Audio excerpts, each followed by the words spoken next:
صلی اللہ علیہ وآلہ قال سمعت فاطمة أنها قالت دخل علي النبي رسول الله في بعض الأيام فقال السلام عليك يا فاطمة فقلت عليك السلام قال إني أجد في بدني ضعفا فقلت له أعيذك بالله يا أبتاه من الضعف فقال يا فاطمة ائتيني بالكساء اليماني فغطيني به فأتيته بالكساء اليماني فغطيته به وصرت أنظر إليه وإذا وجهه يطلع له كأنه البدر في ليلة تمامه وكماله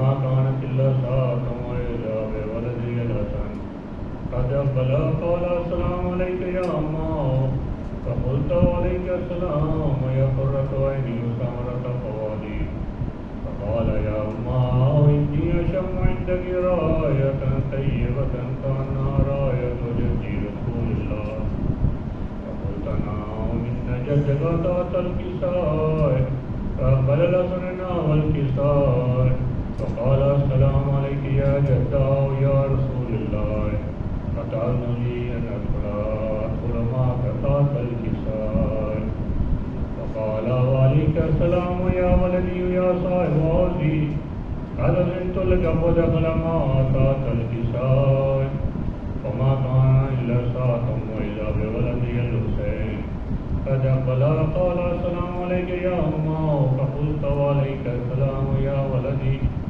يا قرة عيني وثمرة فؤادي فقال لي يا أمه إني أشم عندك راية طيبة كأنها راية جد رسول الله صلى الله عليه وآله فقلت نعم إن جدك أخاك تحت الكساء فدني الحسين والكساء فقال السلام عليك يا جداه السلام عليك يا من اختار الله وتعلمني أن أكون معكما تحت الكساء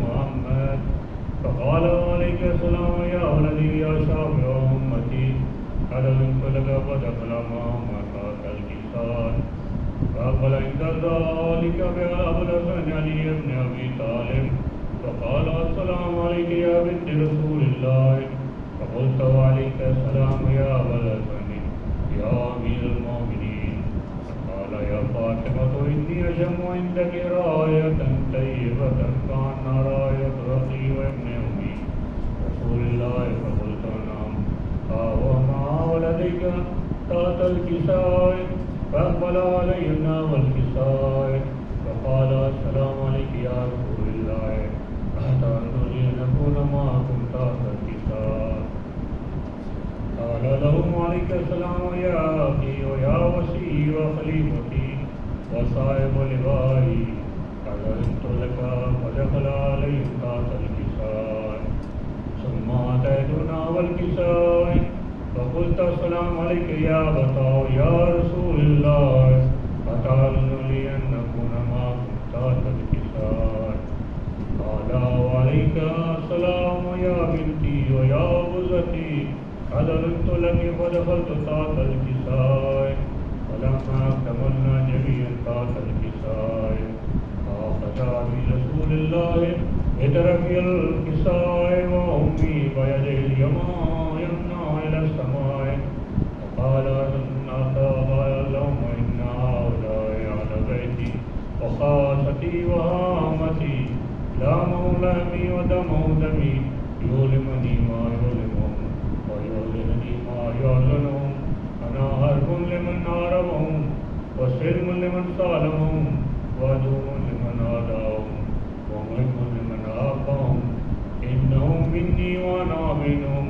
فاجعل صلواتك وبركاتك ورحمتك وغفرانك ورضوانك عليهم وعليهم أعظم أمر الستار تطهيرا اللهم صل على محمد وآل محمد فقال الله عز وجل يا ملائكتي يا سكان السماوات إني ما خلقت السماء مبنية ولا أرضا ملية ولا قمرا منيرا ولا شمسا ملية ولا فلكا يدور ولا بحرا يجري ولا فلكا يسري إلا بمحبة هؤلاء الخمسة الذين هم تحت الكساء. فقال الأمين جبرائيل يا رب ومن تحت الكساء؟ فقال عز وجل مال بيتي إنه أهل بيت النبوة ومعدن الرسالة هم فاطمة وأبوها وأهلها وبنوها. فقال جبرائيل يا رب أتأذن لي أن أهبط إلى الأرض ليكون معهم ثالثا؟ فقال الله نعم نعم قد علمت لك. فأبت الأمين جبرائيل وقال السلام عليك يا رسول الله النبي الأعلى. يقرئك السلام يا يخصك بالتحية والإكرام ويقول لك وعزتي وجلالي إني ما خلقت السماء مبنية ولا أرضا ملية ولا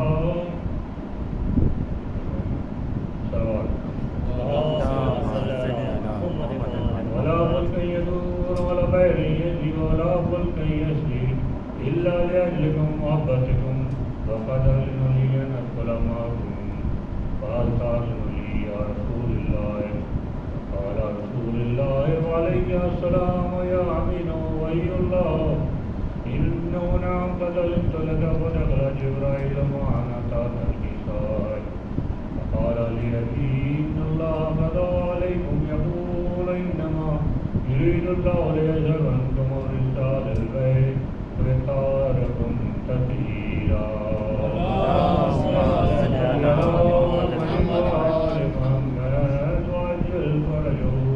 فقال علي النبي يا رسول الله أخبرني ما لجلوس هذا تحت الكساء من الفضل عند الله. فقال النبي والذي بعثني بالحق نبيا واصطفاني برسالة نبي ما ذكر خبرنا هذا مما في أهل الأرض فيه جمع نسيتنا ومبينا إلا ونزلت عليهم الرحمة ووفت بهم الملائكة واستغفرت لهم إلا أن يتفرقوا.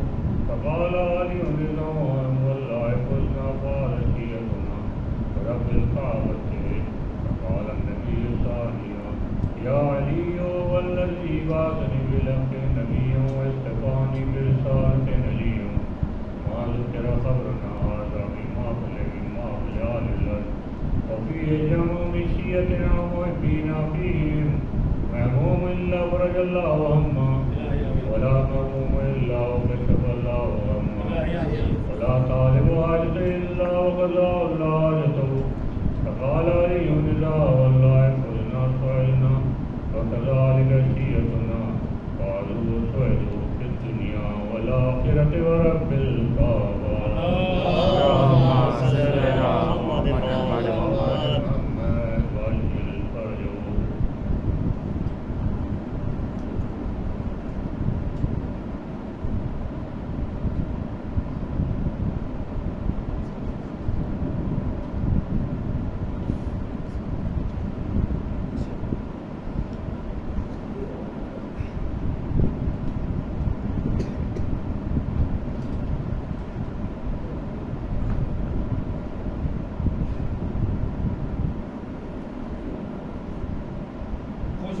امام زمانہ بلند کریم صلوات اللهم صل على محمد وعلى آل محمد ولا قوة إلا بالله العلي العظيم. حسبنا الله ونعم الوكيل نعم المولى ونعم النصير. بسم الله الرحمن الرحيم. الحمد لله رب العالمين بارئ الخلائق أجمعين وهو أرحم الراحمين في موضع العفو والرحمة وأشد المعاقبين في الشدة والنقمة. ثم الصلاة والسلام والتحية والإكرام على رسوله البشير النذير السراج المنير مولانا ومولى الثقلين جد الحسنين أبي القاسم محمد وعلى أهل بيته الطيبين الطاهرين المعصومين المظلومين الذين أذهب الله عنهم الرجس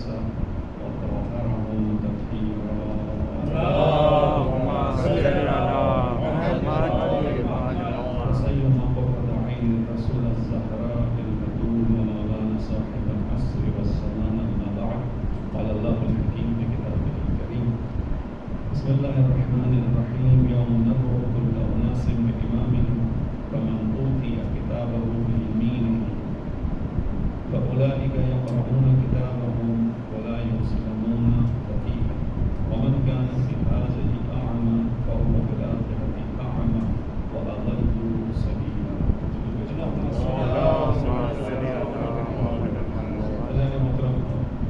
قرآن کریم کے بعد مکتب اہل بیت علیہ السلام میں جو معرفت کے اعتبار سے خداوند عالم کی شناخت، عرفان، ہدایت کے اعتبار سے سب سے بہترین کتاب ہے وہ نہج البلاغہ ہے. لیکن جس طرح قرآن کریم ہمارے درمیان مظلوم ہے، اسی طرح نہج البلاغہ بھی ہمارے درمیان مظلوم کتاب ہے. اور قرآن کریم کے بارے میں خود رسول اللہ صلی اللہ علیہ وآلہ وسلم قرآن کی آیت کے مطابق قیامت میں اپنی امت کی شکایت کرے، یا ربی ان قومی اتخذوا هذا القرآن محجورا، اے میرے پروردگار میری قوم نے اس قرآن کو اپنے سے دور کر دیا. حجر کا لفظ ہے محجورا، حجر یعنی جدائی نکال دیا، ہجران میں مبتلا ہو گئے. یہ کتاب امت کے ہجران میں مبتلا ہو گئی، محجور کر دی، دور کر دی. اسی طرح شاید اہل بیت علیہ السلام بھی اپنی تعلیمات کے حوالے سے خدا کی بارگاہ میں ہمیں شکایت کرتے ہوئے نظر آئے ہیں. ممکن ہے قیامت میں ایسا ہو، یقیناً چونکہ اہل بیت علیہ السلام کا بھی مقصد وہی ہے جو قرآن کا مقصد ہے. رسول اللہ نے جو جاتے ہوئے ارشاد فرمایا کہ میں دو چیزیں چھوڑ کے جا رہا ہوں، قرآن اور اہل بیت. ان دونوں کے درمیان کوئی جدائی نہیں ہے، نہ ان دونوں کے درمیان مطالب کے اعتبار سے جدائی ہے، نہ ہدایت کے اعتبار سے جدائی ہے، نہ مقصد حیات کے اعتبار سے جدائی. دونوں کا مقصد ایک ہے. تو اس اعتبار سے شاید شکایت بھی ہے دونوں کی ایک ہی طرح کی ہوگی. خدا ہمیں اور آپ کو انشاءاللہ قرآن کریم اور اہل بیت علیہ السلام کے ان سامنے ان لوگوں میں کھڑا نہ کرے کہ جن سے کو شکایت ہوگی.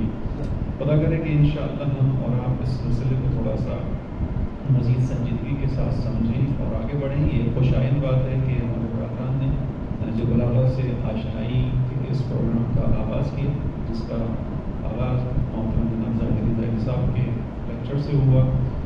خدا انشاءاللہ ہمیں اور آپ کو نہج البلاغہ سے مزید آشنا ہونے کی توفیق عنایت فرمائے.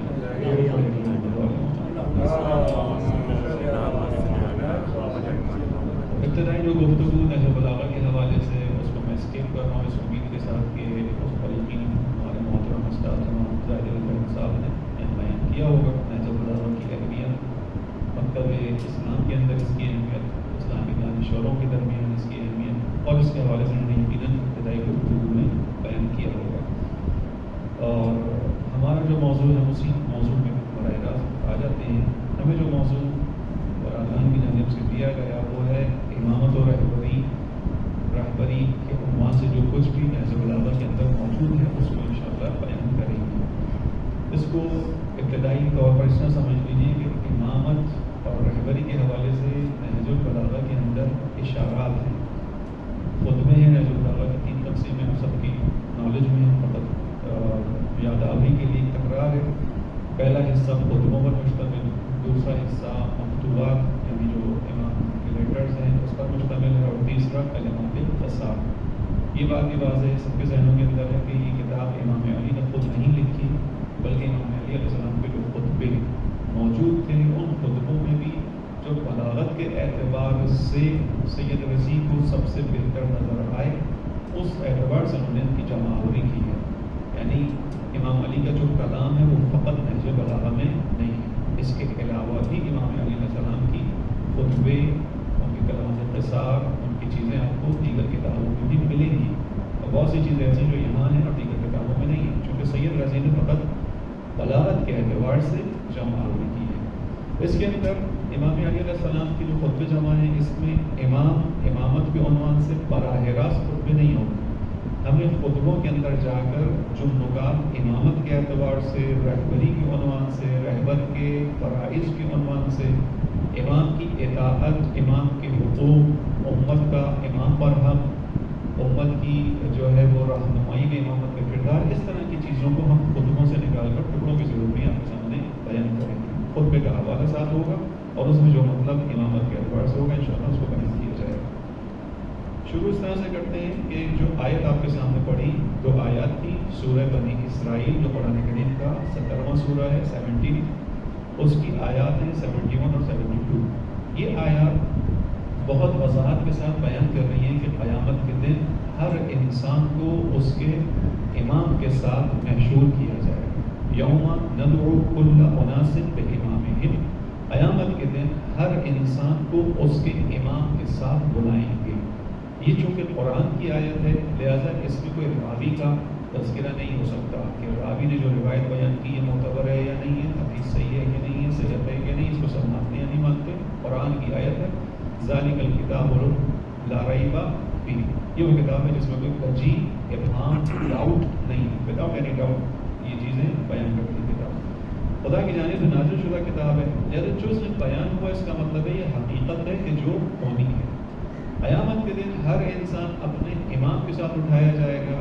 اس آیت کے مفاد سے یہ بات سامنے آتی ہے کہ امامت فقط شیعوں کی بحث نہیں ہے، امامت ایک کلی عنوان ہے۔ اس کو تھوڑا سا بیان کر کے پھر امام کے الفاظ کی طرف آؤں گا کہ امامت ایک ایسی بحث ہے عالم اسلام کے اندر کہ جس کو بنیادی اہمیت حاصل ہے۔ رسول اللہ صلی اللہ علیہ وآلہ وسلم کی وہ حدیث کہ جس میں رسول اللہ نے ارشاد فرمایا من مات ولم یعرف امام زمانہ مات میتا جاہلیہ، جو شخص بھی اس حالت میں مر جائے کہ وہ اپنے زمانے کے امام کی معرفت کے بغیر مرے وہ جاہلیت کی موت مرتا ہے۔ یہ حدیث برادران اہل سنت کے یہاں بھی معتبر روایتوں میں کیا موجود ہے، ہمارے یہاں بھی موجود ہے۔ اس حدیث کا انکار ان کے یہاں بھی نہیں ہے، ہمارے یہاں بھی نہیں ہے۔ اس کا مطلب ہے کہ یہ حدیث اور جب اس قرآن کی آیت کو آپ سامنے رکھیں گے تو امامت کی بحث مکتب اسلام میں اتنی ہی اہم نظر آئے گی جتنی آپ کو توحید اور نبوت کی بحث نظر آئے گی۔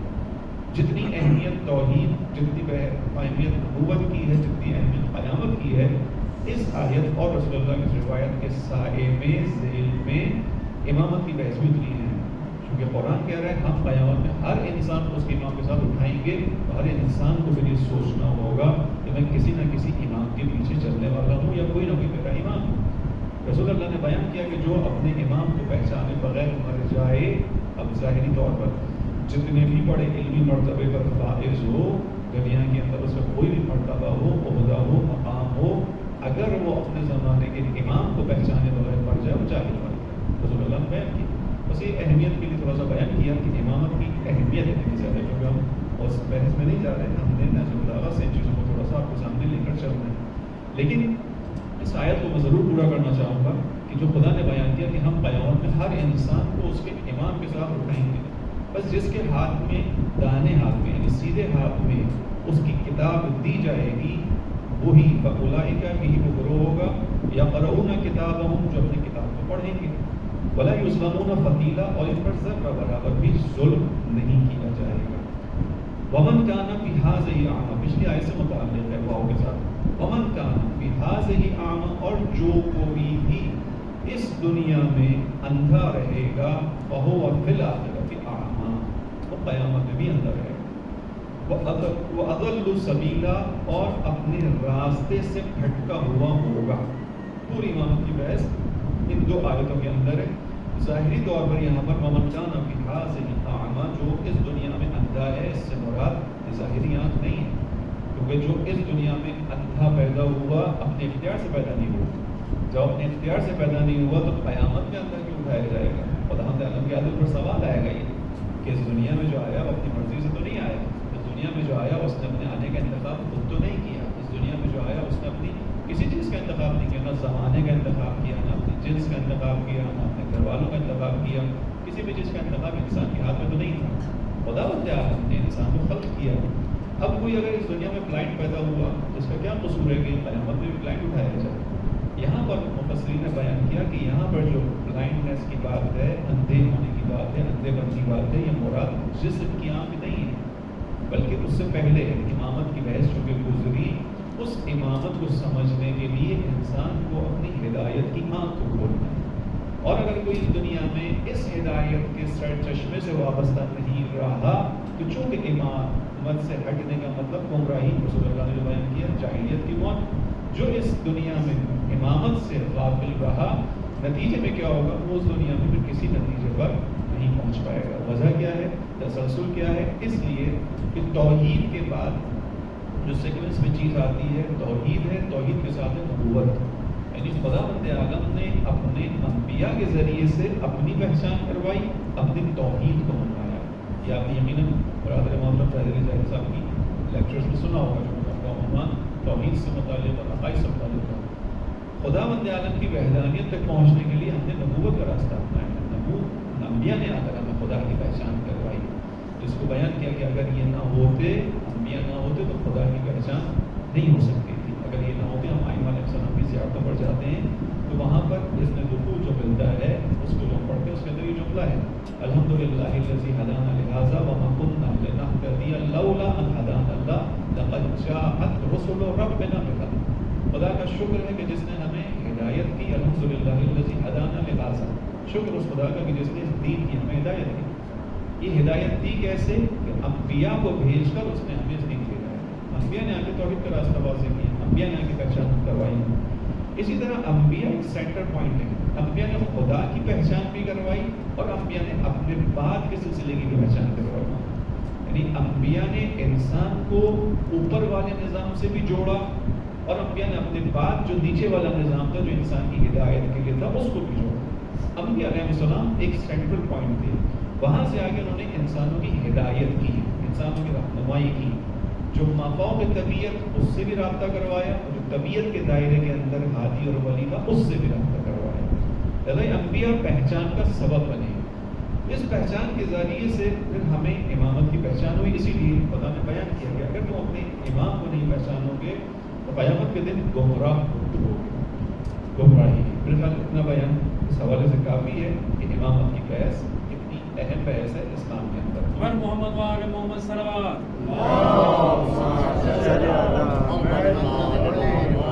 اب ہم آتے ہیں نہج بلاغہ کے اندر، اس حوالے سے جو نشانیاں ہمیں ملیں گی، خطبوں کے جو ٹکڑے ہمیں ملیں گے اس کو ہم بیان کرتے ہیں۔ پہلا خطبہ جو میں نے اٹھایا وہ خطبہ نمبر 151 ہے، 151۔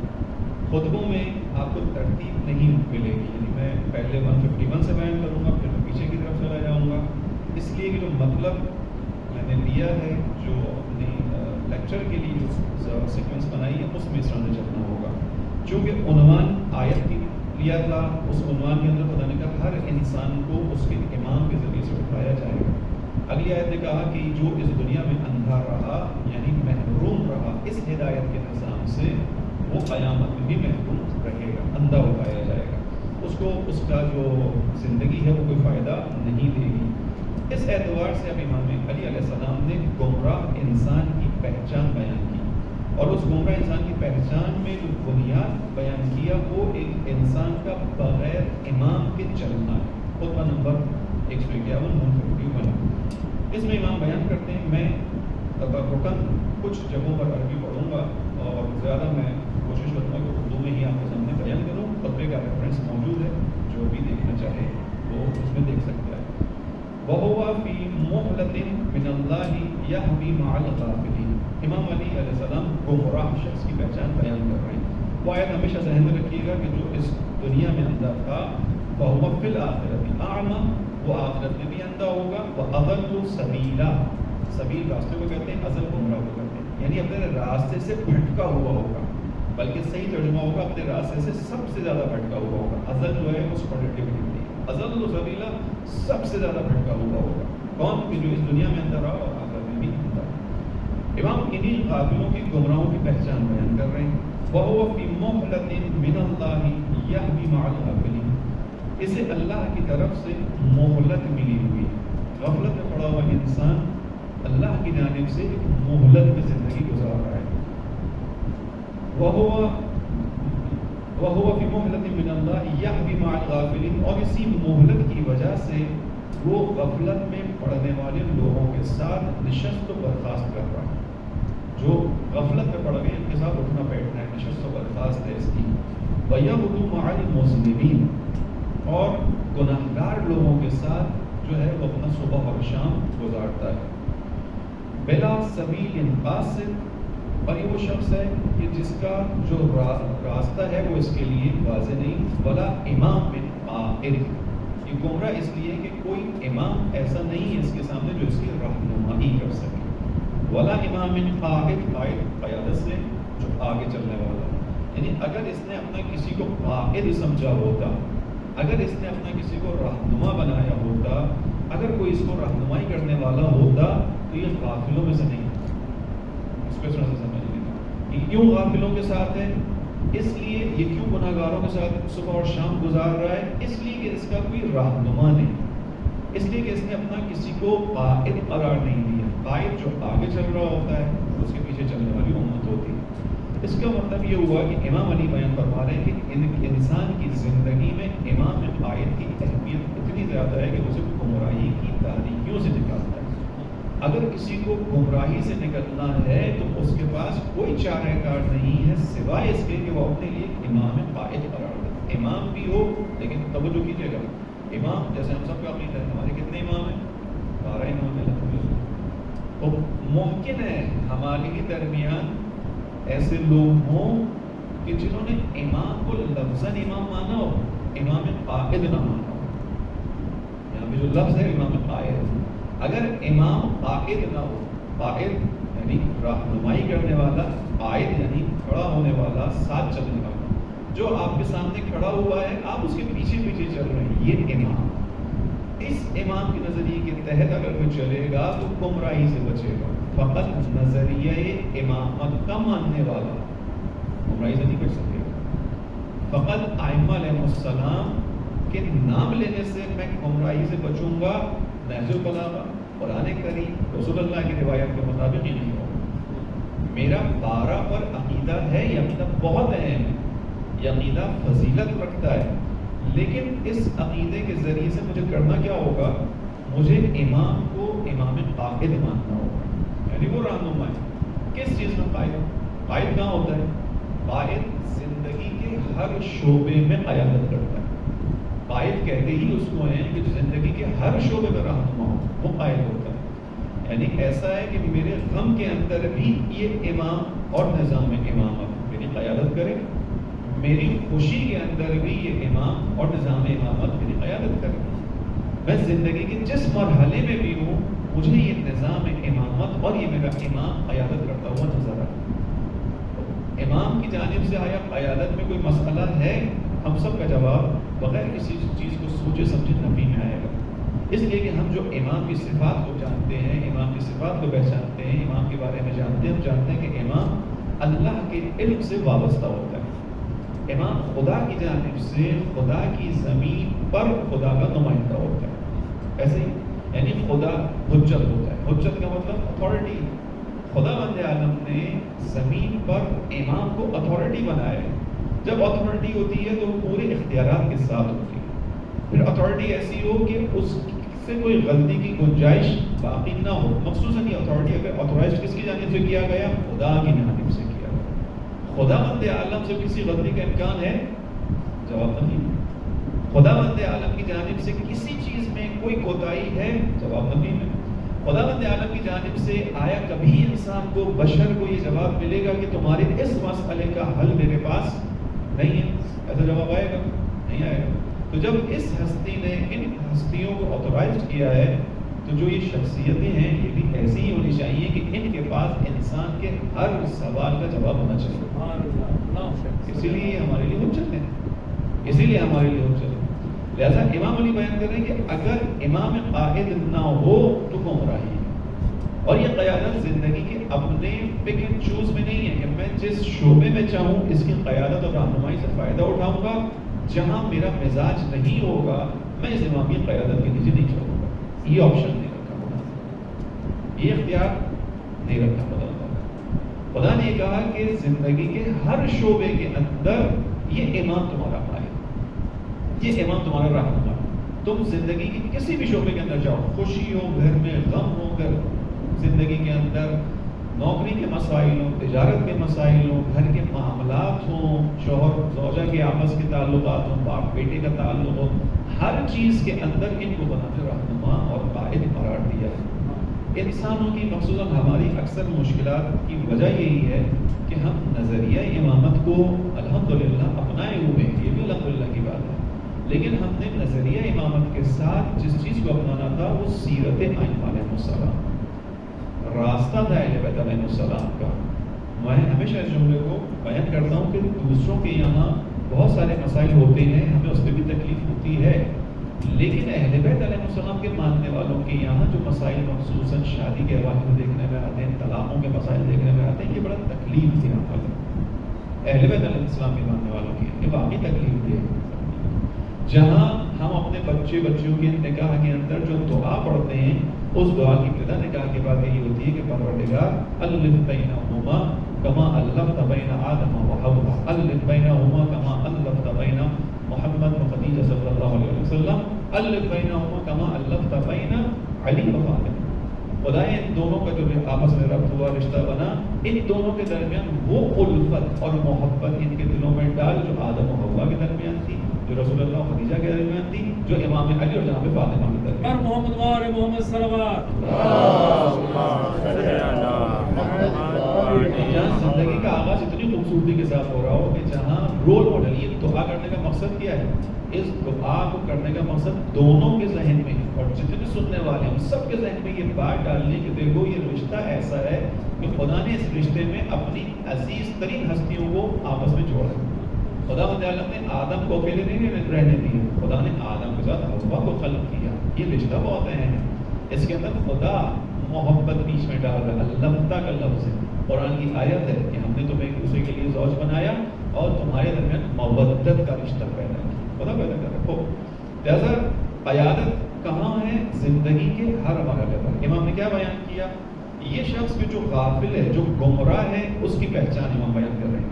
گمراہ کو پہچاننا ہو یا اگر کوئی گمراہ ہو تو سمجھ جانا کہ اس کی زندگی میں کوئی امام نہیں ہے جو اس کو رہنمائی کر رہا ہے۔ اگر اس کی زندگی میں امام ہادی ہوتا تو یہ گمراہ کبھی بھی نہ ہوتا۔ اس کی زندگی میں اگر تمہیں تاریکی نظر آ جائے تو سمجھ لینا کہ اس نے اپنے لیے کسی امام کو عملی رہنما قرار نہیں دیا۔ میں اپنے الفاظ میں بیان کر رہا ہوں، ممکن ہے اس کا نظریہ امامت ہو، عملی رہنما قرار نہیں دیا۔ امام کا معاملہ فقط نظریے کا نہیں تھا، میں نے عرض کیا توحید فقط زبانی نہیں ہے۔ میں توحید کا نام لوں کہ ہاں خداوند عالم ہے، خداوند عالم ایک ہے، میں خدا کو مانتا ہوں، لیکن اس کی جو فرائض ہیں اس پر عمل پیرا نہ ہوں، اس کو انجام نہ دوں تو میری توحید نہیں ہے، میں واحد نہیں ہوں۔ میں اگر زندگی کے اندر چھوٹی چھوٹی چیزوں سے ڈر جاؤں تو میں مواحد نہیں ہوں۔ میں اگر زندگی کے اندر خداوند عالم کی رضائیت کے اوپر بھروسہ نہ کروں تو مواحد نہیں ہوں۔ کہنے کو تو میں خدا کو مان رہا ہوں، مواحد نہیں ہوں، توحید پرست نہیں ہوں۔ اسی طرح رسول اللہ کے بعد میں ان کی تعلیمات پر عمل نہ کروں تو نبوت کا ماننے والا نہیں ہوں، اسی طرح امام ہے۔ بس آگے بڑھ جاتے ہیں۔ لہذا یہاں پر امام علی علیہ السلام نے بیان کیا کہ دیکھو غافلوں کی صفت یہ ہے کہ غافل کا کوئی امام نہیں ہے، اسی لیے یہ اپنی زندگی کو کہاں لے گیا؟ غافلوں میں لے گیا۔ یہ جو غفلت میں پڑا ہوا ہے اس کو خدا نے مہلت دی ہے۔ اب مہلت دو طرح کی ہوتی ہے، اس کو سمجھ لیجیے گا، آگے بڑھ جائیں گے ہم۔ مہلت ایک مرتبہ خدا سمجھنے کے لیے دیتا ہے، خدا سمجھنے کے لیے مہلت دیتا ہے، جو ہم سب کو دیتا ہے، جو خدا کا فضل ہے ہمارے اوپر۔ خداوند عالم نے آپ سب نے سنا ہوا اس بات کو کہ خداوند عالم نے گزشتہ امتوں کو چند گناہوں کے بدلے عذاب میں مبتلا کیا۔ ہم وہ امت ہیں رسول اللہ کی کہ جس کے اندر ہر وہ گناہ موجود ہے جو گزشتہ انبیاء کی امتوں میں موجود ہے۔ یعنی خداوند عالم نے گزشتہ انبیاءوں کی جو امت تھی ایک ایک گناہ پر عذاب میں مبتلا کیا، وہ تمام کے تمام گناہ اس امت رسول میں موجود ہیں، لیکن خداوند عالم مہلت دیتا ہے رسول اللہ کے سامنے، رسول اللہ کی برکت سے، رحمت کی وجہ سے۔ لہذا خداوند عالم ایک دفعہ مہلت دیتا ہے سمجھنے کے لیے۔ ایک مرتبہ ایک مہلت ہے کہ جہاں خدا انسان کو مہلت دیتا ہے تاکہ اس کے گناہ میں اضافہ ہو اور خدا ایک دم سے اس کی رسی کو کھینچے۔ یہ وہ مہلت ہے جس کو ہمارے یہاں استدراج کہا جاتا ہے۔ استدراج یعنی خدا آہستہ آہستہ انسان کو اس کی گمراہی کو پھر چھوڑ دیتا ہے، اتنا زیادہ گرتا چلا جاتا ہے کہ وہ غافل ہو جاتا ہے اور پھر خدا ایک دم سے کھینچتا ہے۔ اس کی مثال جناب زینب سلام اللہ علیہ نے یزید کے سامنے جو خطبہ دیا، اس خطبے کے اندر جناب زینب نے یہی الفاظ اور قرآن کی وہی آیات استعمال کی کہ یہ گمان نہ کرو، جو قرآن کی آیت ہے کہ انما نملی لہم، ہم ان لوگوں کو مہلت دیتے ہیں تو یہ مہلت دینا ان کے لیے اچھا ہے، بلکہ ہم تو مہلت اس لیے دے رہے ہیں کہ اپنے گناہ میں ذرا اور اضافہ کر لے تاکہ پھر اچھے سے اس کی رسی کو ہم کھینچ سکیں۔ مومن کو جو دعا کرنی چاہیے، جو ائمہ علیہ السلام نے بھی اپنی دعاؤں میں کی، وہ یہی کی کہ خدایا مجھے استدراج میں مبتلا مت کرنا۔ استدراج میں مبتلا نہیں کرنا یعنی خدا ایسا نہ ہو کہ تو نے میرے لیے ایک فیصلہ تو کر لیا اور مجھے مہلت دے رہا ہے تاکہ میں اور غفلت میں چلتا چلا جاؤں، نہیں وہ نہیں کرنا میرے ساتھ۔ مجھے مہلت دینا اور اس مہلت کے ذریعے سے میرے اوپر کچھ نشانیوں کو بھیجنا کہ میں تیری مہلت کو سمجھ بھی سکوں اور تیری یعنی پلٹ بھی سکوں۔ تو غفلت سے نکلنا اہم ہے۔ غافل ہوتا ہے کہ جو اپنے لیے کسی امام قائد قرار نہیں دیتا۔ بس اس کو یہی روکنا اس بات کو، امام قائد یعنی وہ امام جو زندگی کے ہر شعبے میں امام کے سامنے انسان کے سامنے کھڑا ہو، یعنی جس میں زندگی کے ہر شعبے میں انسان اس امام کو فالو کرے، یہ امام قائد ہے۔ یہ نہیں ہوگا گمراہی ہو جائے گی چاہے نظریہ امامت کے ماننے والے ہی نہ ہوں۔ یہ بحث آپ سب کے سامنے واضح ہے کہ ہمارے یہاں بھی اگر ہم فقط نظریہ امامت کا رکھنا کافی ہوتا تو ہمارے یہاں بہت ساری جو قوم کے اندر مشکلات ہیں یا حتیٰ شبہ و شبہات ہیں یا حتیٰ کچھ حد تک کی جو ہے وہ راہ اہل بیت سے انحراف ہے وہ نظر نہیں آتا تھا۔ ایسا ہے یا نہیں؟ ہمارے یہاں اہل بیت علیہ السلام کے راستے سے انحراف نظر آتا ہے نہیں آتا؟ نظر آتا ہے، واضح نظر آتا ہے۔ اور نظری امامت تو ہے لیکن اس نظری امامت کے ساتھ عملی امامت نہیں، نتیجے میں پھر گمراہی۔ اس کے بعد امام جو ہے وہ گمراہوں کے حوالے سے بیان کرتے ہیں۔ میں اس بحث کو چھوڑ دیتا ہوں، خصوصیات کی کچھ گمراہوں کی، بس ایک چیز امام نے اس کے مقابلے میں بیان کی۔ میں اگر دیکھنا چاہوں کہ میں اب گمراہ نہیں ہوں تو کیا کروں، اس کا میں بیان کرتا ہوں۔ انی احذرکم، میں تم کو جو ہے وہ متنبہ کر رہا ہوں، ونفسی، اپنے آپ کو متنبہ کر رہا ہوں، ہذہ منزلہ، اس منزل سے، یعنی یہ لوگ گمراہوں کی منزل ہے، اس سے دیکھو بچو۔ اور کیا کرو، اپنے نفس سے تمہیں چاہیے فَإِنَّمَا الْبَصِيرُ مَنْ سَمِعَ فَتَفَكَّرَ، اگر تم چاہتے ہو کہ گمراہوں میں سے نہ ہو، غافلوں میں سے نہ ہو، اس کی ایک پہچان ہے، بصیر بنو، اہل بصیرت بنو، صاحب بصیرت بنو۔ صاحب بصیرت بننے کی پہچان کیا ہے؟ وہ 3 پہچانیں ہم نے بیان کی۔ اِنَّمَا الْبَصِيرُ مَنْ سَمِعَ فَتَفَكَّرَ، صاحب بصیرت وہ ہے کہ جب کسی چیز کو سنتا ہے تو کیا کرتا ہے؟ فتفکر، پھر اس چیز کے بارے میں غور کرتا ہے۔ ہمارے یہاں کیا چیز ہے؟ جب ہم سنتے ہیں عمل کر بیٹھتے ہیں۔ سنتے ہی عمل کرنا امام کی اس تعبیر کے مطابق بہت زیادہ مطلوب نہیں ہے۔ ہاں، سنا کس سے؟ نبی سے سنا ہے، امام معصوم سے سنا ہے، کسی ایسی شخصیت سے سنا ہے کہ جہاں گمراہی کا کوئی شائبہ نہیں ہے تو عمل فوراً ہے، ایسے ہی۔ لیکن اگر مجھ جیسے کسی سے سنا ہے، کسی خطیب سے، کسی ذاکر سے، کسی عالم سے، کسی لیکچرار سے سنا ہے تو قرآن اس کے مطابق فتفکر، پہلے غور، اس کی بات کو پہلے عقل کے پیمانوں پر پرکھو۔ جو بھی بیان کرنا ہے، صاحب امامہ ہے غیر امام ہے، ممبر پر بیٹھا ہوا ہے، کرسی پر بیٹھا ہوا ہے، امام جمعہ ہے، امام جماعت، لیکچر دے رہا ہے یونیورسٹی کے اندر، ویسے ہی کتاب لکھی ہے، جو کچھ بھی ہے، سمیع بنو، بصیر بنو۔ کون ہے بصیر؟ جو غفلت سے نکلے گا۔ اس کی پہچان سمع فتفکر، سنتا ہے اور پھر غور کرتا ہے، فکر کرتا ہے کہ اس کی بات صحیح ہے یا نہیں، اس کی بات عقل کے معیار پر ہے یا نہیں ہے، اس کی بات اہل بیت علیہ السلام کی تعلیمات قرآن کے مطابق ہے یا نہیں ہے۔ وَنَظَرَ فَأَبْصَرَ، دوسری پہچان یہ ہے کہ جب وہ دیکھتا ہے تو بصیرت حاصل کرتا ہے۔ ہر چیز کے اندر امام موسیٰ کاظم علیہ السلام نے بیان کیا نا، تم جو کچھ بھی دیکھتے ہو اس میں تمہارے سیکھنے کے لیے ایک موعظہ ہوتا ہے۔ جو کچھ بھی دیکھتے ہو، امام نے بیان کیا، ہماری نگاہ سرسری نگاہ ہوتی ہے، امام نے کہا جو کچھ بھی دیکھتے ہو اس کے اندر تمہارے سیکھنے کے لیے کچھ نہ کچھ ہے۔ ابھی کہاں سے یہ مرحلہ طے ہوگا؟ انسان جب اپنی عقل کو فعال کرے گا، جب اپنی عقل کو چلائے گا، فکر کرے گا، سادگی سے نہیں گزرے گا تو اس میں امام کے مطابق کچھ نہ کچھ نظر آئے گا۔ یہاں پر بھی امام نے بیان کیا وَنَظَرَ فَأَبْصَرَ، چیزوں پر نگاہ ڈالتا ہے، بصیرت حاصل کرتا ہے۔ وَانْتَفَعَ بِالْعِبَرِ، اور جو عبرتیں ہیں ان سے فائدہ اٹھاتا ہے، عبرتوں سے فائدہ اٹھاتا ہے۔ ثُمَّ سَلَكَ جَدَدًا وَاضِحًا، پھر جو واضح راستہ ہے، یعنی واضح راستہ کب انسان کے سامنے آئے گا؟ توجہ کیجیے گا، میں خطبے کو بس روک رہا ہوں۔ ثُمَّ سَلَكَ جَدَدًا وَاضِحًا يَتَجَنَّبُ فِيهِ السَّرْعَ فِي الْمَحَاوِرِ، اس کے بعد عبرت نظر ڈالتا ہے، بصیرت حاصل کرتا ہے، عبرت سے فائدہ اٹھاتا ہے اور پھر واضح راستے پر اپنے قدم کو رکھتا ہے جس میں پھر بھٹکنے کی گنجائش باقی نہیں بچتی. یہ راستہ کیسے طے ہوگا؟ امام نے بیان کیا. سمع پہلا کام سننا ہے، سننے کے بعد غور و فکر، غور و فکر کرنے کے بعد نگاہ کرنا ہے، اس سے بصیرت حاصل کرنا ہے، اور جو عبرتیں ہیں ان عبرتوں کو اپنے لیے لیسن قرار دینا ہے. عبرت تاریخ کے اندر ہم دو چیزیں استعمال کرتے ہیں، ایک عبرت، ایک درس. اس کے فرق کو بیان کر دوں فقط. عبرت تاریخ کے اندر وہ لیکچر ہے کہ جو تاریخی واقعہ ہے اور بظاہر ایک منفی چیز ہے، ایک منفی کیریکٹر ہے، لیکن اس سے آپ پازیٹیو لیسن لیں، یہ عبرت ہوتی ہے. درس پازیٹیو لیسن ہے تاریخ کا، اور اسے آپ جا کے پازیٹیو لیسن لیتے ہیں. درس کی مثال کربلا کے شہداء کا کردار ہمارے لیے درس ہے. شہداء کربلا نے ہمیں درس دیا. کس چیز کا درس دیا؟ امامت کی اطاعت کا درس دیا، وفا کا درس دیا، ایثار کا درس دیا. یہ ساری وہ چیزیں جو ہم شہداء کربلا سے لیتے ہیں مثبت ہیں وہاں پر بھی تاریخ کے اندر ان کا کردار، اور ہم مثبت معنی میں لے کر سیکھتے ہیں اپنے لیے، اپنے بچوں کے لیے. یہ درس ہے.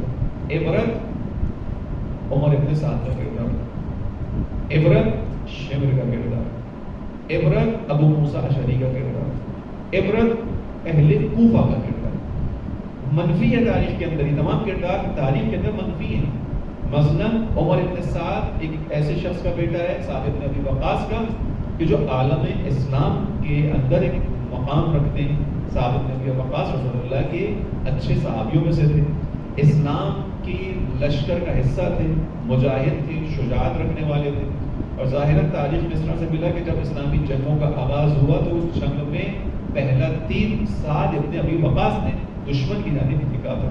اب یہ سعد ابن ابی وقاص ہے جو عمر ابن سعد کا باپ ہے. یہاں اسلام کی حمایت میں پہلا تیر چلانے والا ہے سعد ابن ابی وقاص.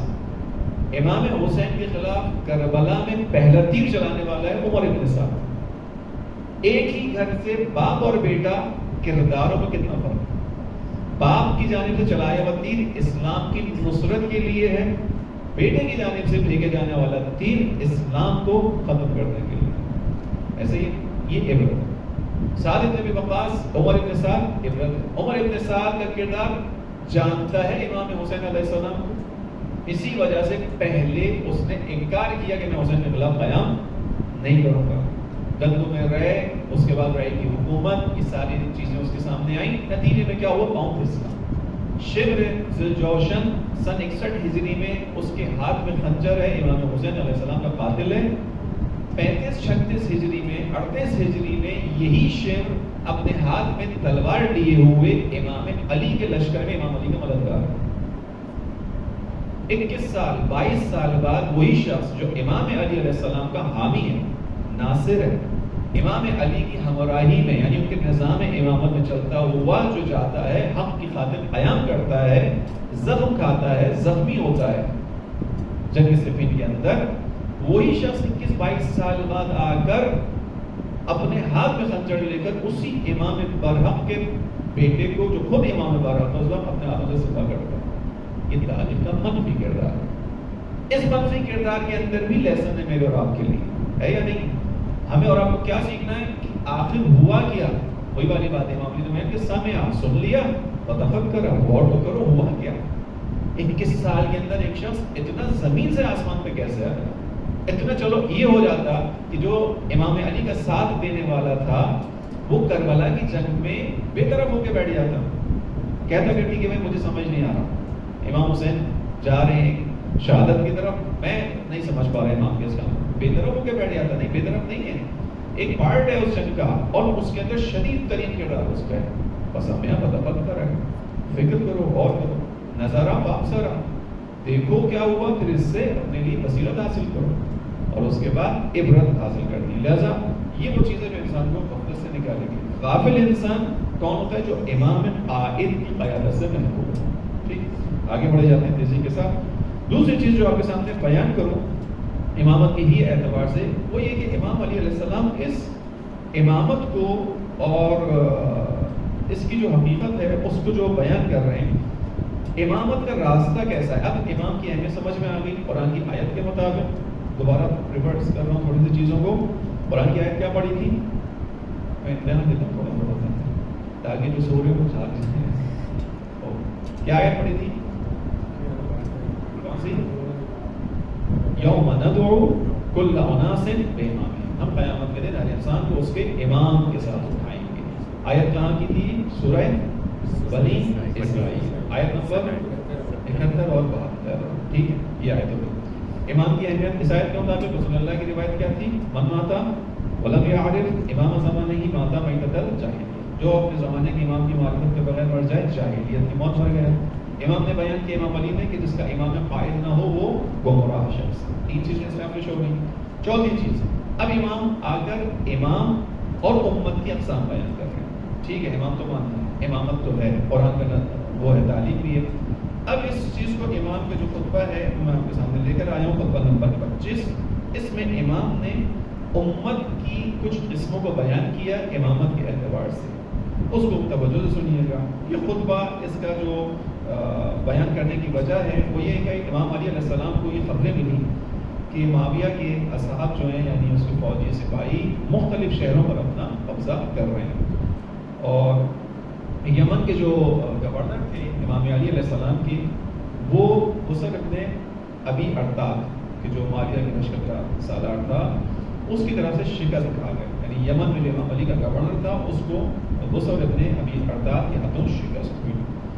اس پر امام علی علیہ السلام نے اپنے لوگوں سے خطبہ بیان کیا. یہ خطبہ یمن میں شکست کھانے کے بعد، یمن میں جو امام علی کا گورنر ہے اسے شکست ملی اس کے بعد اس شکست کی وجوہات پہ امام علی بیان کر رہے ہیں. وہ نظام امامت ہے دوبارہ، ٹھیک ہے، رہنمائی. میں نے عرض کیا شروع میں شاید کہ امامت سے مراد رہنمائی، رہبری، قیادت ہے، اور یہ منفی اور مثبت دونوں معنی کے اندر ہے. دونوں کے اندر جو خصوصیات آئیں گی نہج البلاغہ میں ان کو آپ کے سامنے میں بیان کروں گا. اب یہاں امام علی جب یمن میں ان کے گورنر کو شکست ہوئی تو اس کی وجوہات کو بیان کر رہے ہیں کہ تم نے کیوں شکست کھائی اور وہ اگر کامیاب ہوئے تو کیوں کامیاب ہوئے، اس کو امام علی بیان کر رہے ہیں. خطبہ نمبر 25. مجھے یہ خبر دی گئی ہے کہ بصر یمن پر چھا گیا ہے. بخدا میں اب ان لوگوں کے متعلق یہ خیال کرنے لگا ہوں کہ وہ عنقریب سلطنت و دولت کو تم سے ہتھیا لیں گے. عنقریب سلطنت و دولت یعنی مرکز. امام علی کا ایک گورنر بیٹھا ہوا ہے کہاں؟ یمن میں. ایک گورنر مدینے میں. جب امام علی کی حکومت ہے، یہ اس وقت کی بات ہے. امام علی کا اپنا مرکز کیا ہے؟ کوفہ. امام علی کوفے میں بیٹھ کر اپنی حکومت کر رہے ہیں. اب امام علی کہہ رہے ہیں بخدا، توجہ کیجیے گا، امام علیہ السلام جیسا امام کسی چیز کو اگر شدت سے بیان کرے گا تو ایسا. وَإِنِّي وَاللَّهِ، قسم بخدا مجھے اب یہ گمان ہے، مجھے لگ رہا کہ وہ لوگ عنقریب سلطنت دولت کو یعنی تمہارے مرکز کو بھی تم سے چھین لیں. اب تو مجھے تو سنیے گا وجوہات امام بیان کر رہے ہیں کہ کیوں ایسا ہے کہ وہ تم سے چھین لیں گے. کیوں ایسا ہے کہ تم مغلوب ہو گئے، وہ غالب ہو گئے. پہلے اپنے کچھ الفاظ میں بیان کر دوں. آیا ان کے پاس ساز و سامان زیادہ ہے؟ آیا ان کے پاس جنگ کی جو ہے وہ وسائل زیادہ ہیں؟ آیا ان کے پاس افرادی قوت زیادہ ہے؟ تو بھی سوچ سکتے ہیں. تھوڑی دیر کے لیے سوچیں امام علی کے اگلے جملوں سے پہلے کیوں مغلوب ہو گیا امام علی کا لشکر. امام علی علیہ السلام کا لشکر حالانکہ ظاہری طور پر لشکر حق ہے، ظاہری طور پر نہیں، حقیقت کا لشکر ہے. امام علی کے ماننے والے یقیناً وہ ہیں کہ جو رسول اللہ کی اس فرمائش کو نگاہوں میں بسائے ہوئے ہیں کہ من کنت مولا ہو فہذا علی مولا. رسول اللہ نے بیان کیا میں جس کا سرپرست ہوں، یہ علی اس کا سرپرست ہے. اسی عہد و پیمان پر باقی رہنے والے ہیں، پھر مغلوب ہو گئے. کیوں مغلوب ہوئے؟ حالانکہ یہ تو اسی سلسلے کے وارث ہیں کہ جنہوں نے 313 کی تعداد میں بدر کے اندر 1000 کے لشکر پر غلبہ حاصل کیا تھا. یہ سلسلہ تو اسی لشکر کا وارث ہے کہ جس نے احد کے اندر ایک بہرحال پہلے کامیابی حاصل کی تھی، تھوڑی غفلت کی وجہ سے وہ کامیابی شکست میں تبدیل ہوئی، لیکن اس کے بعد پے در پے فتوحات اس لشکر کا حصہ ہیں جو اس کے وارث ہے نا، اس سلسلے کے وارث ہیں. پھر مغلوب ہو گئے. کیوں مغلوب ہو گئے؟ اب امام نے اس کو بیان کیا. وہ اس لیے تم سے چھین لیں گے باجتماعہم علی باطلہم وتفرقکم عن حقکم، اس لیے کہ وہ اپنے مرکز باطل پر متحد اور یکجا ہیں اور تم اپنے مرکز حق سے پراگندہ و منتشر. پہلے خصوص دشمن کیوں غالب ہوگا؟ تمہارے حق پر ہونے کے باوجود تم پر غالب آ جائے گا، اس لیے کہ وہ اپنے باطل مرکز پر متحد ہے، ایکا ہے، یکجہتی ہے، اتحاد ہے، اور تم اپنے حق پر ہونے کے باوجود متفرق ہو. جب تم بکھرے ہوئے ہو تو تمہاری مثال تو بکھری ہوئی بکریوں کی طرح ہے. جب تم بکھرے ہوئے بکریوں کی طرح ہوگے تو کیا ہوگا؟ ہر وحشی جانور تو پر حملہ آور ہوگا. اب ان حالات کو فقط تاریخ کے اس چیپٹر میں جا کے مت سنیے جب امام علی نے بیان کیا. اصل میں مقصد تو ہمارا یہ ہے کہ ہم آج کے دور میں سمجھیں چیز کو. آج بھی اگر ہم اپنی کنٹری کے اندر اس کو اپلائی کریں گے تو ہمیں یہی نظر آئے گا. لشکر باطل غالب آ جاتا ہے ہمارے اوپر. کیوں غالب آ جاتا ہے؟ ہم حق والے ہیں، اس میں کوئی شک ہے نہیں. ہمیں یہ حق رسول اللہ صلی اللہ علیہ وسلم کے بعد سے سمجھ میں آیا، ہم نے اس حق کا دامن تھام لیا. رسول اللہ نے امام علی علیہ السلام کا دامن تھامایا. امام علی سے لے کر امام مہدی تک کا دامن ہمارے پاس. اہل حق ہیں، قرآن کے ماننے والے ہیں، مودت پر اپنے طور پر جتنا ہم سے ہوتا ہے عمل کرنے کی کوشش کرتے ہیں. اس کے باوجود یہاں پر ہمارا دشمن ہم پر غالب ہے یا نہیں ہے؟ غالب ہے. اب مغلوب ہے یا نہیں ہے؟ مغلوب ہے. ہمارے حقوق ہمیں ملتے ہیں نہیں ملتے. ہمارے کتنے نوجوان ہیں جو 5-5 سال سے لاپتہ ہیں. ہر شہری کا حق ہے کہ ٹھیک ہے اگر اس نے کوئی جرم کیا ہے، کرائم اس کے پاس ہے، آپ نے اس کو کسی جرم میں اٹھایا، یہ حق اس کا موجود ہے کہ اس کے گھر والوں سے اس کی ملاقات کروائی جائے. آپ اسے رکھیے جیل کے اندر، حق ہے کہ ملاقات کروائی جائے، اس کے بارے میں بتایا جائے، اس کے بارے میں پتا ہو والدین کو، اس کے گھر والوں کو کہ وہ زندہ ہے. ٹھیک ہے، اس نے بڑا جرم کیا ہوگا بھائی، اس کو کورٹ میں لائیے، عدالت میں فیصلہ کروائیے، پھانسی پہ لٹکا دیجیے. ایک دفعہ بتائیں تو گھر والوں کو. 4 سال 5 سال مائیں بہنیں جو ہیں روڈوں پہ گھومتی نظر آتی ہیں ہماری. ایسا ہوتا نہیں ہوتا. کیوں ہمارا حق ہم سے چھینا گیا ہے؟ اس لیے کہ ہم متفرق ہیں. امام علی نے یہی بیان کیا، دیکھو تمہارا مرکز بھی تم سے چھین لیں گے. کیوں چھین لیں گے؟ اس لیے کہ وہ اپنے باطل کے مرکز پر متحد ہیں. ان کے باطل کا مرکز کہاں ہے؟ شام، دمشق. تمہارے حق کا مرکز اس وقت کہاں ہے؟ کوفہ. تم متفرق ہو، تمہاری آراء مختلف ہیں. تم میں سے ہر شخص اپنے امام کے مقابلے میں اپنی رائے چلاتا ہے. وہاں وہ باطل پر ہونے کے باوجود اپنے اس امام باطل، میں نے عرض کیا کہ امام کی 2 چیزیں ہیں، قرآن نے بیان کیا، امام حق بھی امام باطل بھی. یوم ندعو کل اناس ہے کہ ہم قیامت میں ہر انسان کو اس کے امام کے ساتھ اٹھائیں گے، اسی قرآن کے اندر ہے. اور 2 امامتوں کا تذکرہ ہے، وجعلناہم ائمۃ یہدون الی امرنا، ہم نے ان کو امام بنایا کہ ہمارے امر کی طرف ہدایت کرتے ہیں. دوسری جگہ بیان کیا وجعلناہم ائمۃ یدعون الی النار، اور یہ ائمہ کا گروہ ہے جو لوگوں کو جہنم کی طرف لے کے جاتا ہے. 2 رہنمائیوں کے سلسلے، دونوں میں سے ایک حق ہے ایک باطل ہے. امام نے بیان کیا وَبِمَعْصِيَتِكُمْ، اگلا جملہ سنیے، وَبِمَعْصِيَتِكُمْ إِمَامُكُمْ فِي الْحَقِّ، اور تمہاری وہ اس وجہ سے تم پر غالب آ گئے اور غالب آ جائیں گے کہ تم امر حق میں اپنے امام حق کے نافرمان، اور وہ باطل میں بھی اپنے امام باطل کے مطیع اور فرما بردار ہیں. مطیع ہیں، وہ فرما بردار ہیں. وہ اپنے ساتھی، آگے بریکٹ میں لکھا ہے معاویہ، جو ترجمہ اس کا ہے وہ وَبِأَدَائِهِمْ الْأَمَانَةَ إِلَى صَاحِبِهِمْ، اور وہ اپنے ساتھی یعنی اپنا جو امام برا، اپنا جو امام سمجھتے ہیں جس کو، اس کے ساتھ امانت داری کے فرض کو پورا کرتے ہیں. یعنی انہوں نے سوچا ہوا ہے کہ ایک امانت ہے، اس کی اطاعت کرنا، اس کی راہبری میں چلنا، اس کو پورا کرتے ہیں. وَخِيَانَتِكُمْ، اور تم اس معاملے میں خیانت کرتے ہیں.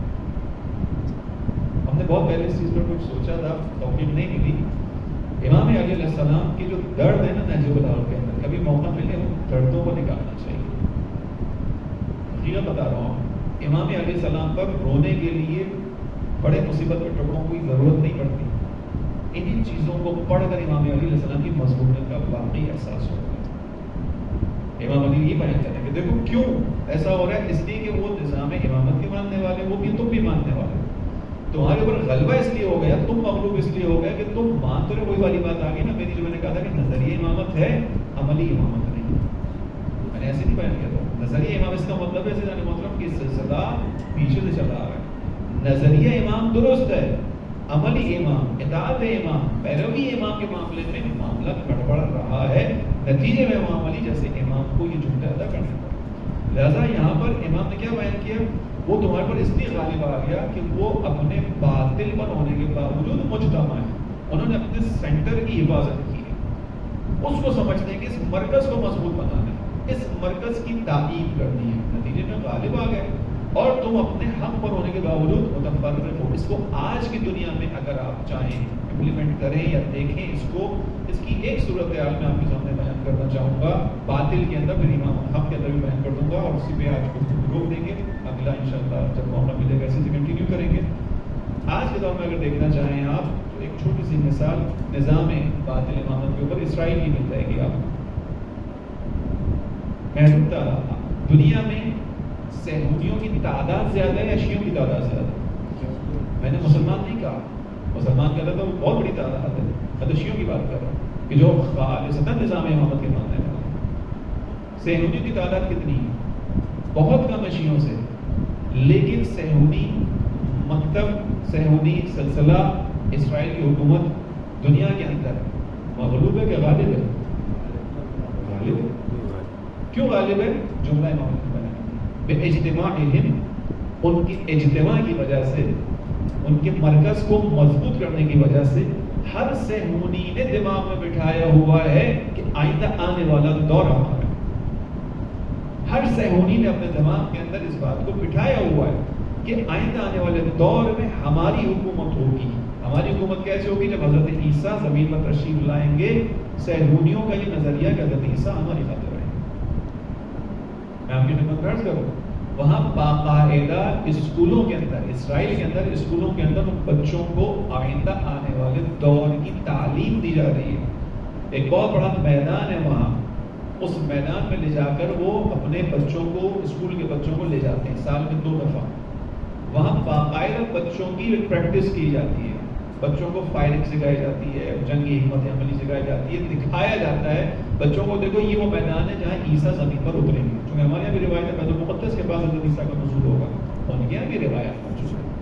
اور پریکٹیکلی لے جا کے کھڑا کرتے ہیں اپنے بچوں کو، اسکول کے بچوں کو، کہتے ہیں یہاں عیسیٰ نے آنا ہے، تمہیں اپنے آپ کو پریپیئر کرنا ہے تاکہ جب عیسیٰ یہاں پر آئے تو ان کی مددگار بن سکو. اس جنگ کو وہ آرمیگیڈن کے نام سے جانتے ہیں، اپنے بچوں کو سکھاتے ہیں. میرا اور آپ کا نظریہ بھی ایسے ہی تھا کچھ. میرا اور آپ کا بھی نظریہ یہ ہے کہ زمانے کا امام اللہ کی حکمت سے ابھی پردہ غیبت میں ہے اور کسی کے انتظار میں ہے. وہ انتظار اپنے ناصروں کا ہے. جیسے ہی وہ ناصروں کی مطلوبہ تعداد ہوگی امام ظاہر ہوں گے. امام ظاہر ہو کے کیا کریں گے؟ دنیا کے اوپر عدل انصاف کا نظام نافذ کریں گے. یہ نظریہ ہمارے پاس بھی ہے، ان کے پاس بھی ہے. لیکن ہمارا مرکز آیا متحد ہے نہیں، ہم متفرق ہیں. ان کے پاس مرکز متحد ہے. سب نے مل کر فیصلہ کیا ہے کہ اس مرکز کو مضبوط بنانا ہے. وہ مضبوط بنانے دنیا کی شاید 5ویں بڑی طاقت ہے. ٹیکنالوجی کے اندر کئی ممالک سے آگے. ہم اور آپ جو یہ ٹیکنالوجی یوز کر رہی ہیں ہمارے ہاتھوں میں اسرائیلی ٹیکنالوجی ہے. یہ موبائل فونز ہماری ٹیکنالوجی، وہی دشمن جس کے خلاف ہم نعرہ لگاتے ہیں اسی کی دی ہوئی ہے. تو یہ اس نے ہمیں ہماری سہولت کی خاطر تو نہیں دی ہوگی، اس کے پیچھے بھی کچھ بڑا مقاصد ہے. انہیں اس جگہ تک پہنچنے کا حق ہے. کیوں حق ہے؟ امام علی کے مطابق وہ مجتمع ہے. امام علی نے امامت کے سلسلے میں یہ بیان کیا. قرآن کی آیت ہے، کوئی اپنے امام کا اٹھایا جائے گا، لیکن یاد رکھو امام حق بھی امام باطل بھی ہے. وہ تمہارے پر غلبہ حاصل کر لیں گے. کیوں کر لیں گے؟ کیونکہ وہ متحد ہیں، وہ متفق ہیں. ایک ساتھ تم متفرق ہو. ہم اپنے اندر بہت ساری چیزوں میں خلاف رکھتے ہیں. انشاءاللہ خدا نے توفیق دی. اگلا جو ہمارا سیشن ہوگا ہم یہیں سے اسی خطبے سے دوبارہ سلسلے کو آگے بڑھائیں گے. درود پڑھی محمد والے.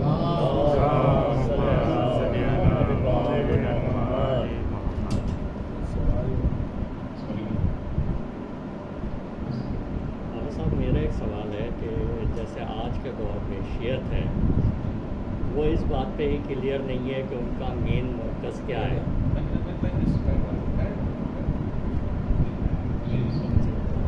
جیسے امام تو ہمارے پردہ غیبت میں ہے. اب شیعہ قوم تو اس پہ ہی بٹی ہوئی ہے کہ ان کا مرکز ایکچولی آج کے دور میں کیا ہے. اگر کوئی پریکٹیکلی دیکھنا چاہے کہ امام کے بتائے ہوئے اصل فیصلے یا اصل پریکٹیکل لائف کس طرح گزارنی ہے، کتابوں میں پڑھنے کا تو ایک تو رواج بھی نہیں ہے اور شاید ہم لوگوں کو وہ شعور بھی نہیں ہے کہ صحیح چیز سمجھ سکیں. تو اس کے لیے ہماری رہنمائی کیسے ہوگی، خاص طور پر نوجوانوں سے؟ سوال انشاءاللہ آواز ممکن ہے سب کو نہ پہنچی ہو، تب ریپیٹ کر دیتا ہوں کہ امامت کے جو مرکز کے حوالے سے بات ہے اس میں یہ کہ ہمارا اس دوران غیبت پروگرام میں کیا مرکز ہے، اور لوگ اسی کے بارے میں ظاہر اختلاف کا شکار ہیں. اور جب تک مرکزیت واضح نہیں ہوگی تو کیسے اس کو فالو کیا جائے گا. یہ بات بالکل صحیح ہے. لیکن دیکھیں ہمارے یہاں مکتب بہت واضح ہے. دوران غیبت کبریٰ کے حوالے سے ائمہ علیہ السلام نے بہت پہلے سے تاکیدیں کرنا شروع کی. خصوصاً 6 امام کے دور سے یہ سلسلہ شروع ہوا.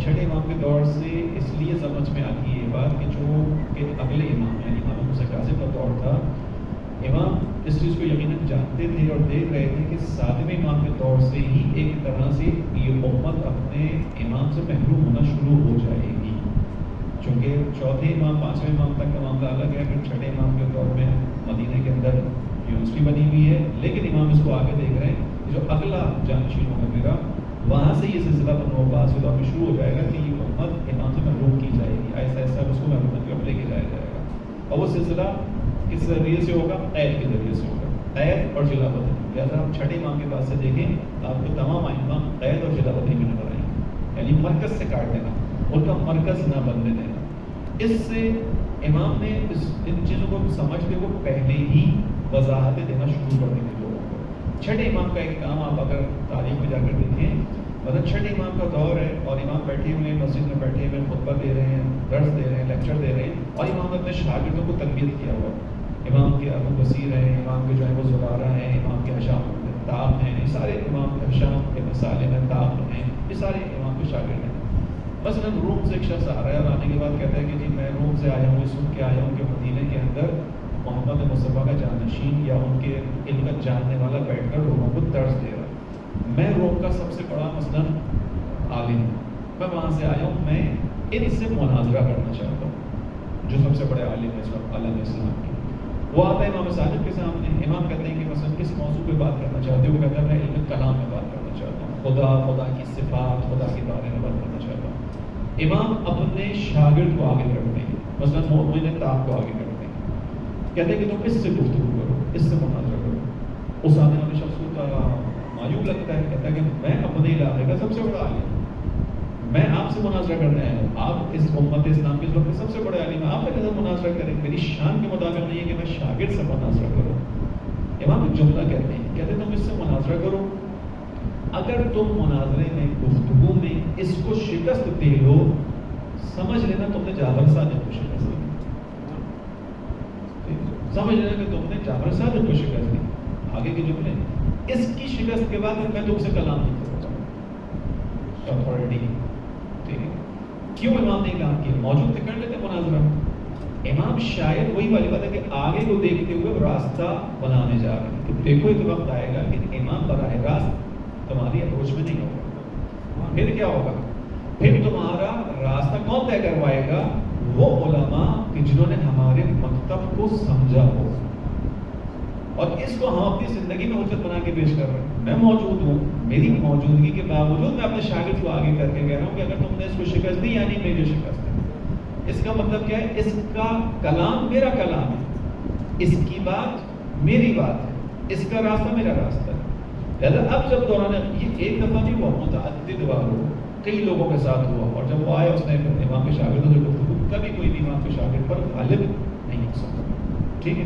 یہاں سے دو چیزیں اسٹیبلش ہوگی، ایک کہ جب امام موجود نہ ہو تو امام کے مکتب کا جو ماننے والا، امام سے سیکھنے والا جو شخص ہے اس کے پیچھے چلنا ہے، اس کی بات امام کی بات ہے، اور جس نے صحیح طریقے سے سیکھا ہوگا امام کی تائید اس کے ساتھ ہوگی۔ اس کا دوسری سند شیخ مفید کے زمانے میں واقعہ پیش آیا، ظاہری طور پر جو ہے وہ غیبت صغریٰ کا آغاز ہو چکا ہے، شیخ مفید کے پاس لوگ آئے، انہوں نے شیخ مفید سے استفتاء کیا کہ خاتون مر گئی ہے، حاملہ تھی، پریگننٹ تھی، اور اب کیا کریں؟ شیخ مفید نے سوچا اپنے مطابق ایک بات کہی کہ جاؤ اس خاتون کو ایسے ہی دفنا دو۔ وہ شخص چلا گیا، اور کچھ عرصے کے بعد تقریباً 2 3 4 سال کے بعد وہی شخص واپس آیا، شیخ مفید سے ملاقات ہوئی، ساتھ ایک چھوٹا سا بچہ تھا، شیخ مفید سے ملاقات ہوئی، مفید سے ملاقات کرنے کے بعد ان لوگوں نے کہا کہ شیخ یہ وہی بچہ ہے کہ جس کی جان کو آپ نے بچا لیا تھا۔ شیخ مفید نے کہا کہ مجھے یاد نہیں آ رہا کیا واقعہ تھا، کہا جب ہم آپ کے پاس فلاں علاقے سے آئے تھے، ہم نے بیان کیا تھا کہ خاتون پریگننٹ ہے، وہ مر گئی ہے، تو آپ نے سوچنے کے بعد کہا تھا اسے دفنا دو جا کے ایسے۔ تو جب ہم جا رہے تھے راستے میں تو آپ کی طرف سے ایک شخص آیا، اس نے کہا کہ شیخ مفید کی طرف سے پیغام یہ ہے کہ پہلے اس خاتون کا شکم چاک کرو، اس میں سے بچے کو باہر نکالو، پھر خاتون کو دفناؤ۔ تو ہم نے آپ کے اس دوسرے والے فیصلے پر عمل کیا، اور یہ بچہ دیکھیے اسی جان میں۔ اس واقعے کو سننے کے بعد شیخ مفید نے اپنا دروازہ بند کر دیا۔ کیوں؟ کیونکہ یہ دوسرا آدمی بھیجا تھا، انہوں نے نہیں بھیجا تھا، انہوں نے پہلا فتویٰ دے کے بھیج دیا تھا کہ جاؤ دفنا دو، اب ایک زندہ انسان کی جان جا رہی تھی. ایسے ہی شیخ مفید نے دروازہ بند کیا تو میں نہیں دوں گا فتویٰ, مجھے نہیں پتا وہ کون تھا, کس نے آ کر یہ بچے کی جان بچائی, لیکن میں تو اپنے آپ کو دیکھوں گا کہ میرے کہنے پہ بچہ مر رہا تھا, اس کا مطلب میں قابلیت نہیں رکھتا, مجھے آئندہ یہ رہنمائی نہیں کرنی, مجھے آئندہ یہ فتویٰ نہیں دینا. امام کا خط آ گیا شیخ مفید کے پاس, شیخ مفید تم ہماری ایبسنس میں ہمارے نمائندے ہو, ہماری طرف سے رہنمائی کرنے والے ہو, تم اپنا کام کرو, اگر تم کسی غلطی میں مبتلا ہوگے تو جیسے ہم نے ابھی اصلاح کی ہماری طرف اصلاح کریں گے. پر محمد وار محمد صلوات.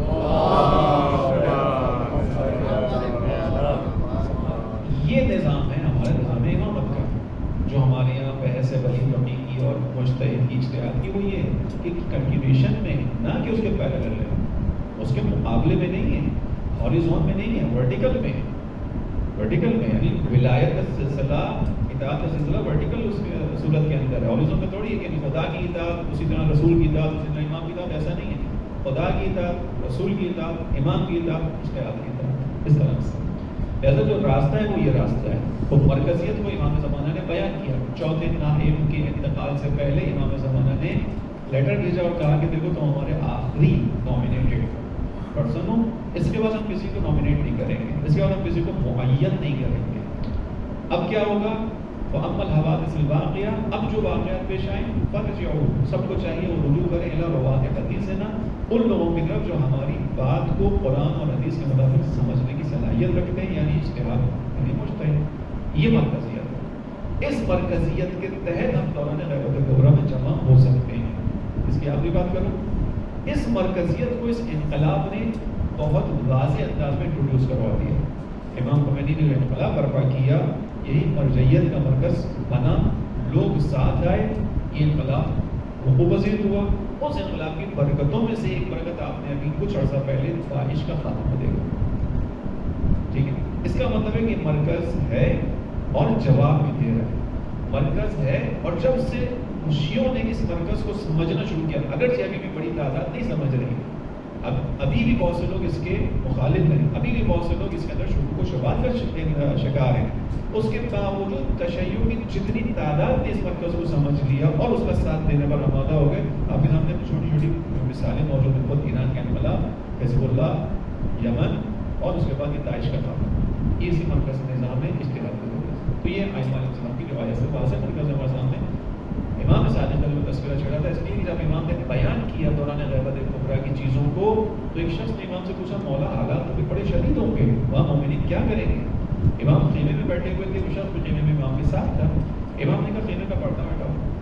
اس شخص نے پردہ ہٹایا. امام کے سامنے سورج تھا, سورج کو اشارہ کر کے پوچھا کہ یہ کیا ہے؟ اس شخص نے کہا کہ مولا سورج ہے. امام نے کہا کہ تمہیں مطلب کوئی شک تو نہیں ہے اس کے اندر؟ اس نے جواب دیا, مولا سورج ہے, نظر آ رہا ہے, اس میں کیا شک ہوگا؟ امام نے کہا جو حق کو سمجھنے والا ہوگا اس کے لیے اس غیبت کبریٰ میں بھی حق اسی طرح آشکار ہوگا جیسے سورج آشکار ہوگا. کس کے لیے؟ جو سمجھنا چاہے گا. جو سمجھنا نہیں چاہے گا اس کو رسول اللہ اپنے پہلو میں بٹھا کر کے نہیں سمجھا سکتے آپ. جو سمجھنے والا ہوگا اس کے لیے ہم اس سورج کی طرح آشکار ہوگا. ہاں مشکل ہے, ڈیفیکلٹ ٹائم ہوگا. سمجھنے والے کے لیے نشانیاں واضح, نظام کو آج سمجھنے والے کے لیے نشانیاں واضح. اجتہاد کے نظام نے, ولی فقی کے نظام نے اس دور میں بتایا مرکزیت کی اہمیت کیا ہوتی ہے. اور اگر ایک فقی کے پیچھے چل کر تشیع اتنا آگے بڑھ سکتی ہے کہ دنیا کی آج بلا شبہ ایک طاقت بن گئی ہے, تو پھر امام معصوم کے پیچھے چلے گی تشیع میں یقیناً اس سے پہنچا مقام ہے. خدا ہمارا آپ کو انشاءاللہ اس منزل تک پہنچائے کہ ہم اپنے زمانے کے امام کے حقیقی منتظروں میں اور ناصروں میں سب درود پڑھیں.